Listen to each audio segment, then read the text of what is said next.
Buenas tardes. Poco antes de salir de Nicaragua, leí en el periódico una publicación que se la comentaba hace un rato a los compañeros chilenos, que dicen que en América Latina, de acuerdo a los índices de desarrollo humano, el mejor país para nacer era Chile. Y entre los peores países para nacer estaba Nicaragua. A mí no me extraña que se digan esas cosas. Nosotros caímos en índice de desarrollo humano desde 1990, hasta que recuperamos el poder en 1997, como 40 peldaños en índices de desarrollo humano. En Nicaragua, en el año 1979, con el triunfo armado del Frente Sandinista de Liberación Nacional, con Somoza en su avión, se fueron $1.000 millones en depósito. Nosotros éramos un país sin un centavo, no había nada en las arcas, con todo el país destruido. Después nos cayó la guerra de agresión de Reagan. Si uno trata de cuantificar cuánto costó esa guerra, remitámonos al juicio de la Corte Internacional de Justicia de La Haya del año 1984, con 5 años de guerra, lo cuantificó en $17.000 millones, y la guerra continuó 5 años más. Incluso esa sentencia de la Corte Internacional de Justicia condena a Estados Unidos a indemnizar a Nicaragua. Todavía no nos han pagado, estamos esperando que nos paguen. Yo ilustro esto. Después vinieron 16 años de neoliberalismo. Es decir, la devastación económica y la devastación social de Nicaragua es realmente dramática.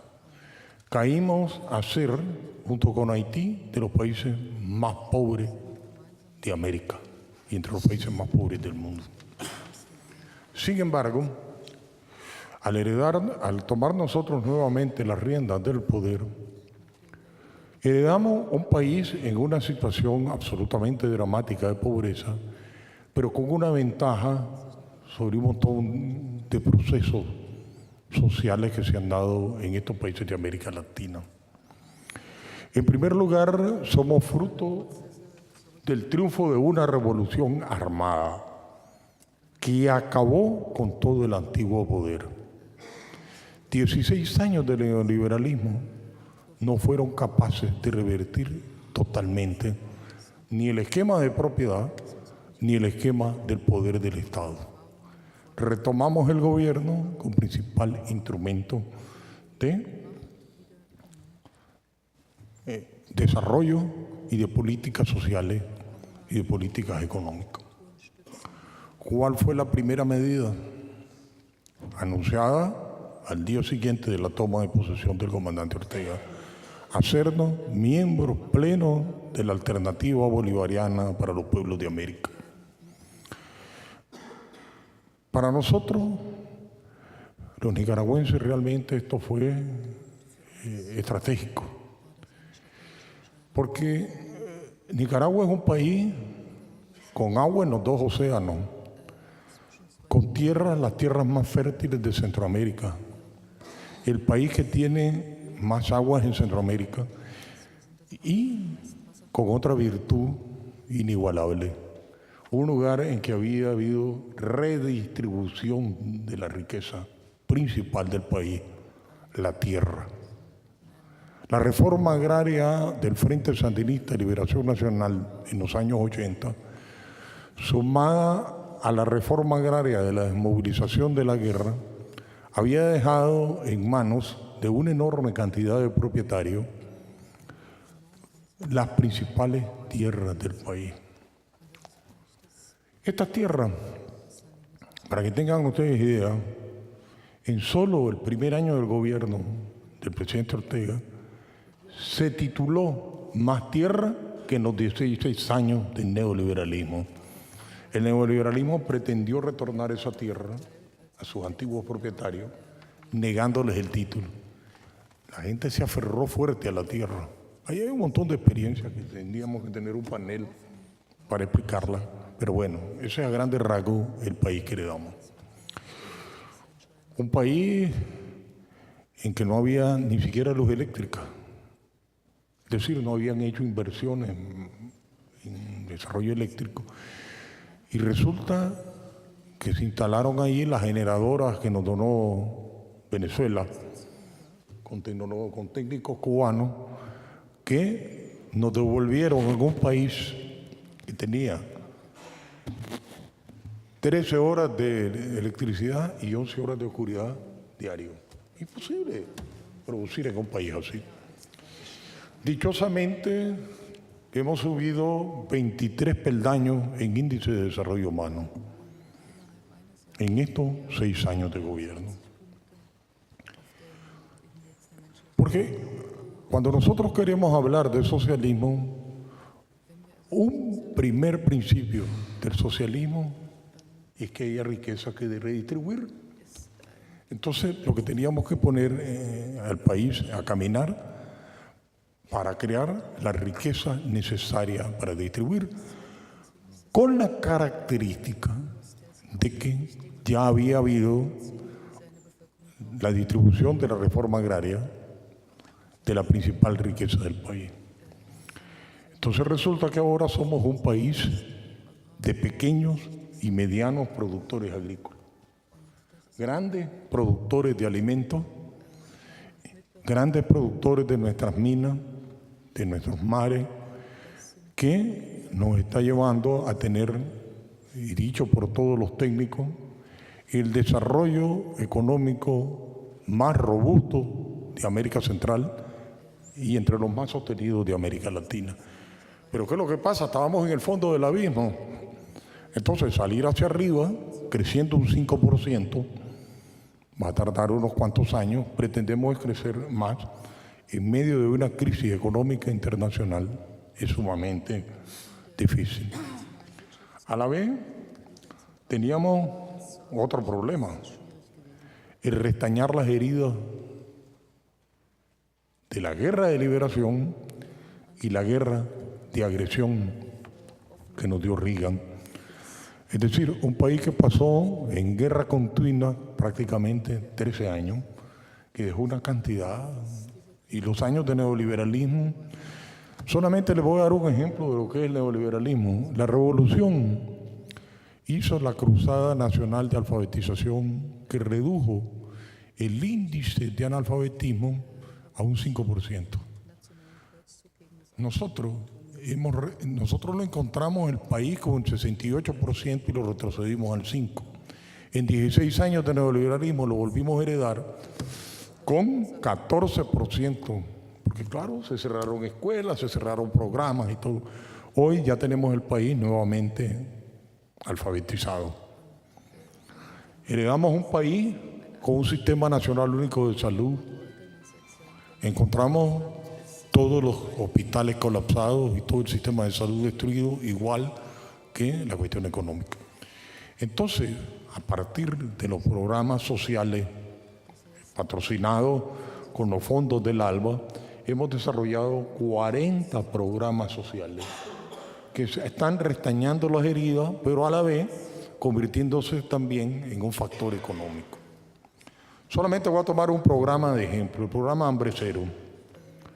El programa Hambre Cero, en un país que ha habido redistribución de la tierra, que eso es importante distinguirlo, entrega a cada productor, de esos que pasaron sobreviviendo ahí sin financiamiento, sin títulos, sin nada, gallina, cerdo, ganado, árboles frutales y todo lo necesario, que al irse reproduciendo va trasladándose de una forma de organización comunitaria a nuevos usuarios, ha impactado obviamente en el programa alimentario nacional. Es decir, es un programa de soberanía alimentaria. Es decir, no es un programa asistencialista. No, ninguno de esos programas tiene carácter existencialista.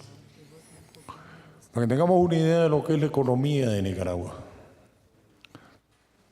Este año se inscritos con financiamiento 36.500 pequeños productores. ¿Qué significa esto? Cada propiedad, el pequeño productor debe tener unos 10 empleados, más la producción familiar. Y para grandes productores no sé ni siquiera 15.000. Esto no incluye la micropropiedad y la propiedad de subsistencia. Es decir, le estoy dando a grandes rasgos lo que es la realidad económica y social de Nicaragua. Para completar este cuadro, porque esto es una cuestión muy larga, se hizo un proyecto que debe tener una base de sustentación, la concertación económica y el empoderamiento del pueblo con este proyecto. Por eso no es casual que en las últimas elecciones municipales de 153 municipios ganamos 137. Solamente perdimos 16 municipios de todo el país. ¿Por qué? Porque la base también de todo ese programa social, de todo ese programa económico, está en los consejos de poder ciudadano que tienen que ver con la economía, seguridad ciudadana y con todos los aspectos de la vida del país. En esos consejos de poder ciudadano está representado el partido, la alcaldía, los programas de gobierno, los programas económicos, y es en esos consejos que se desarrollan a partir del municipio donde se toman las decisiones y se concertan las decisiones entre el pueblo y el gobierno. Y a nivel macro hay una mesa de concertación en que están empresarios, gobierno y sindicatos. Recientemente en el Congreso Nacional aprobamos una nueva ley tributaria que se llama Ley de Concertación Tributaria, firmada en un acuerdo sindicato, gobierno y sector privado. Obviamente tenemos muchísimo más por hacer y hemos bautizado también hemos caracterizado este proceso como un proceso de reconstrucción y unidad nacional necesario en un país que ha sufrido tantos y tantos años de guerra y tantos años de muerte. La izquierda y el poder revolucionario del Frente Sandinista tiene que convertirse para el pueblo de Nicaragua, y esperamos humildemente serlo también para América Latina, un ejemplo de estabilidad, de desarrollo, de poder popular. Porque cuando hablamos también de poder popular, estamos hablando de algo que también no podemos dejar de mencionar. El empoderamiento de dos sectores que son sumamente importantes para nosotros, los jóvenes y las mujeres. Tenemos un ejército de jóvenes trabajando en los proyectos sociales y tenemos ya por ley la participación de las mujeres en el 50% de los cargos de elección popular por ley. 50 mujeres y 50% hombres, como una manera de insertar a las mujeres y a los jóvenes en todo este proceso. Por supuesto, 10 minutos realmente es sumamente, pero creo haber por lo menos, como decían aquí, dar algunas ideas de esta situación. Por supuesto, nos diferenciamos también del resto de algunos otros procesos sociales por esas características. Solamente Cuba y Nicaragua han tenido esa característica de tener un poder nacido de la destrucción del poder anterior. Es decir, se acabó el poder anterior y creamos un nuevo poder que no fue capaz de destruirlo. Por eso, 16 años de neoliberalismo. Y con otra virtud más, las Fuerzas Armadas y las Fuerzas de Seguridad nacieron de las entrañas guerrilleras del Frente Sandinista y Liberación Nacional. Todavía los jefes militares y los jefes policiales eran soldados porque han pasado varias generaciones, ¿no? Soldado guerrillero en la Guerra de Liberación de 1979 y más tarde en la Guerra de Agresión de 1980. Por tanto, tenemos también un ejército que es parte y una policía que es parte de ese proyecto, y exhibimos el mejor modelo de seguridad ciudadana que tiene Centroamérica, el país más seguro de Centroamérica, con los más bajos índices delictivos, en que el combate al narcotráfico y al crimen organizado tiene un lugar preponderante. Gracias, aunque la escasez del tiempo nos hubiera permitido quizás en otro momento haber un poquito más.